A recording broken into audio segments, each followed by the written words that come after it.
देश का mood metre में एक बार फिर आपका स्वागत है। मोबाइल फोन अचानक फटने की कई खबरें और वीडियो आपने देखी हो। मोबाइल में होने वाले धमाकों की खबर पर एक बार की चौंके भी होंगे आप, लेकिन फिर से ये सोचकर आपने सिर झटक दिया होगा कि ये धमाके किसी टेक्निकल फॉल्ट या लापरवाही का नतीजा होंगे। हमारे मोबाइल के साथ ऐसा कुछ नहीं होने वाला। लेकिन 24 घंटे पहले मिडिल ईस्ट के देश लेबनान और सीरिया में जिस तरह 3000 पेजर डिवाइस एक के बाद एक सीरियल ब्लास्ट के साथ फट गए, उससे पूरी दुनिया चौंक उठी। उन धमाकों की चपेट में आकर मरने वालों की संख्या 22 पहुंच चुकी है और कहा जा रहा है कि भी बहुत सारे और लोग हो सकता है कि मर जाए, जबकि करीब 3000 लोग घायल हैं। इस सीरियल पेजर ब्लास्ट पर इजराइल चुप है तो अमेरिका से लेकर ईरान तक इस पर सनसनी है। सवाल यह है कि इसे अंजाम कैसे दिया गया। पेजर में हुए धमाकों को लेकर कई चौंकाने वाली थ्योरीज सामने आ रही है। हर थ्योरी में एक नई कहानी है, एक नया एंगल है। लेकिन एक बात स्पष्ट है कि एक वक्त पर एक साथ हजारों पेजर में हुए ब्लास्ट ने हमारे सामने एक बड़े खतरे की घंटी बजा दी है, जिसकी अब से पहले कल्पना भी नहीं की जा सकती थी। लेबनान में हुए सीरियल पेजर ब्लास्ट पर चीन क्यों मुस्कुरा रहा है और भारत अचानक क्यों चौकन्ना हो गया है? अमेरिका ने क्यों अपने देशवासियों को सावधानी बरतने को कहा है और पाकिस्तान से लेकर तमाम दुनिया भर के आतंकी सरगनाओं की नींदें क्यों उड़ी हुई है? वो सब कुछ आपको बताएंगे। लेकिन पहले यह जान लीजिए कि लेबनान में हुए सीरियल ब्लास्ट, जो पेजर ब्लास्ट हुआ, उसमें क्या क्या बातें अभी तक सामने आई। लेबनान सीरिया में जिन पेजर डिवाइस में ब्लास्ट हुए, उनकी चपेट में आने वाले ज्यादातर लोग लेबनान के इस्लामिक आतंकी संगठन हिजबुल्लाह के टेररिस्ट थे, जो फिलिस्तीन के आतंकी संगठन हमास के साथ मिलकर इजराइल के साथ एक गुरिल्ला जंग लड़ रहे हैं। हिजबुल्लाह ने हाल ही में 5000 पेजर खरीदे थे, जिसे उसने अपने आतंकियों से लेकर अपने मददगारों के बीच में बांटा था। मोबाइल हैक होने और टेरर प्लानिंग लीक होने के डर से उन्होंने एक जनरेशन पीछे वाली टेक्नोलॉजी पेजर पर भरोसा किया। ये सारे पेजर जो डिवाइस थे वो ताइवान की कंपनी गोल्ड अपोलो ब्रांड के थे। लेकिन ताइवानी कंपनी की सफाई है कि पेजर डिवाइस उन्होंने नहीं, बल्कि उनके नाम से एक यूरोपियन कंपनी ने बनाए थे। इधर हिजबुल्लाह कह रहा है कि ये धमाके इजराइल ने ही किए। पेजर डिवाइस को बम किसने बनाया, ये कहानी अभी बहुत लंबी चलेगी। लेकिन वो सवाल जिसने पूरी दुनिया को अलर्ट मोड में डाल दिया है, वो है धमाके की थ्योरी कि आखिर पेजर डिवाइस में धमाका हुआ तो कैसे हुआ। पेजर ब्लास्ट की सबसे बड़ी थ्योरी उसमें जो सामने आई है, वो है उसमें लगने वाली लिथियम आयन बैटरी से जुड़ी हुई। दावा किया जा रहा है कि पेजर की लिथियम आयन बैटरी को ट्रिगर करके धमाका किया गया। वही लिथियम आयन बैटरी जो बच्चों के खिलौनों से लेकर हमारे रिमोट कंट्रोल तक में लगती है, वही लिथियम आयन बैटरी जो हमारे साथ 24 घंटे रहने वाले मोबाइल फोन में लगी हुई होती है, वही लिथियम आयन बैटरी जो हमारे आपके लैपटॉप से लेकर अब जो नई टेक्नोलॉजी वाली ई बाइक्स और ई कारें आ रही है, ईवी वाली कारें आ रही है, उस सब में लगी होती है। अगर उस लिहाज से देखें तो ये डराने वाली बात, क्योंकि पेजर की बैटरी से लेकर मोबाइल और कार तक में जो लिथियम आयन बैटरी इस्तेमाल हो रही है, उसके साइज में बहुत बड़ा फर्क है और वो साइज कई गुना बढ़ जाता है। पेजर के मुकाबले वो तो कई गुना बड़ा होता है। ऐसे में अगर पेजर में जानलेवा धमाका हो सकता है, तो उसी तरीके से मोबाइल फोन और लैपटॉप में लगी बैटरी को भी बम की तरह इस्तेमाल किया जा सकता है। ये सवाल लोगों के मन में उठ रहा है। लिथियम आयन बैटरी से चलने वाले ई रिक्शा, ई बाइक्स और हाइब्रिड कार, तो मतलब आप यूं समझिए कि उसमें जिस तरह की बैटरी लगी होती है, उस साइज के हिसाब से देखिए तो चलते फिरते लैंड माइन है, ग्रेनेड से भी ज्यादा खतरनाक।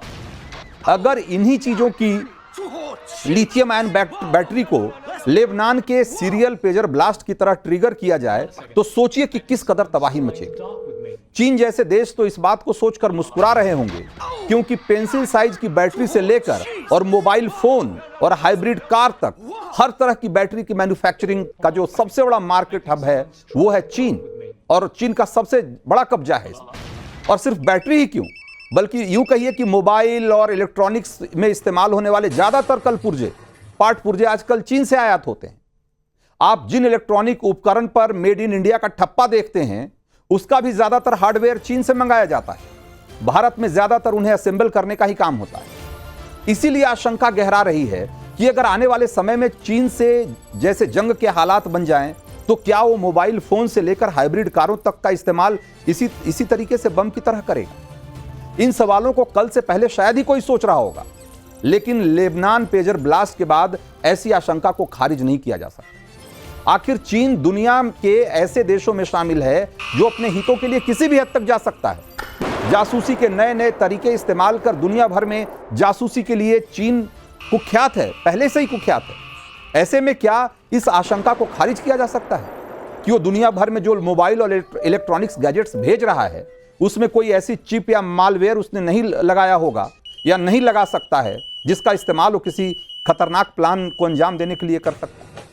ऐसी आशंकाओं की वजह वो थ्योरी भी है जिसके मुताबिक लेबनान ब्लास्ट में जो पेजर बम की तरह फटे उसके अंदर लिथियम आयन बैटरी के साथ साथ एक 3 ग्राम की मात्रा में एक खास तरह का विस्फोटक भी लगाया गया था जिसको PETN यानी कि पेंटा इरिथ्रिटोल ट्राइनाइट्रेट टेट्रानाइट्रेट कहते हैं।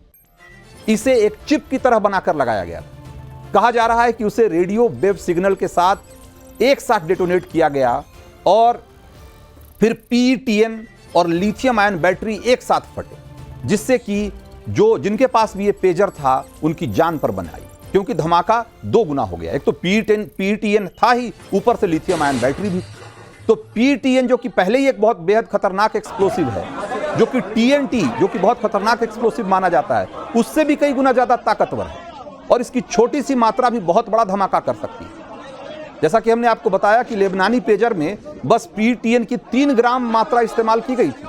और सोचिए, आप देखेंगे किस तरह से धमाके हुए हैं। धमाके के विजुअल देखकर आपको अंदाजा लग जाएगा कि ये कितना खतरनाक और कितना पावरफुल विस्फोट है। इस थ्योरी की वजह से लेबनान से जो वीडियो आए हैं उसको जरा आप देखिए, जिसमें धमाके के शिकार व्यक्ति के शरीर में बहुत गहरा गड्ढा हो गया, मांस के लोथड़े निकल आए, खून इतना बहा कि जान चली गई। और ऐसे बहुत सारे वीडियो लगातार आ रहे हैं।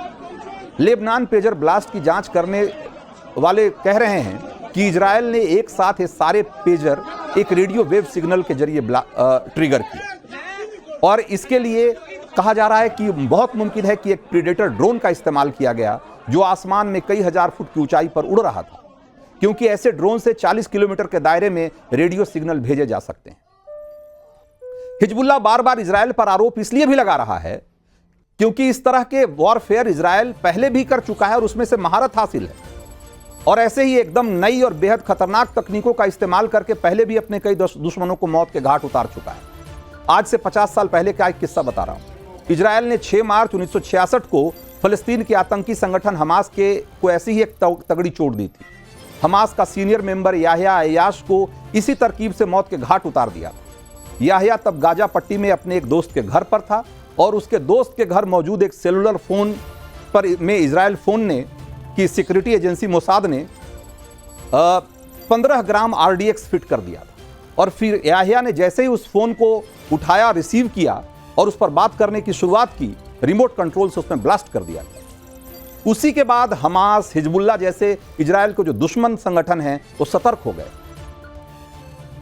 तो इस घटना के बाद जाहिर सी बात है कि दुनिया भर के जो आतंकी संगठन हैं उनकी नींद उड़ी हुई होगी, उनकी धड़कनें बढ़ी हुई होगी। लेकिन यह बात भी सच है कि इस घटना के बाद हर वो आदमी जिसके हाथ में मोबाइल है, लैपटॉप है, उसके मन में भी ये सवाल बार बार उठ रहा है कि कहीं उसका डिवाइस, उसका जो गैजेट है वो भी कहीं बम की तरह तो नहीं इस्तेमाल हो सकता है। एक बड़ा सवाल है जिसका जवाब आने वाले दिनों में हो सकता है कि हमें आपको मिले, उसका इंतजार रहेगा।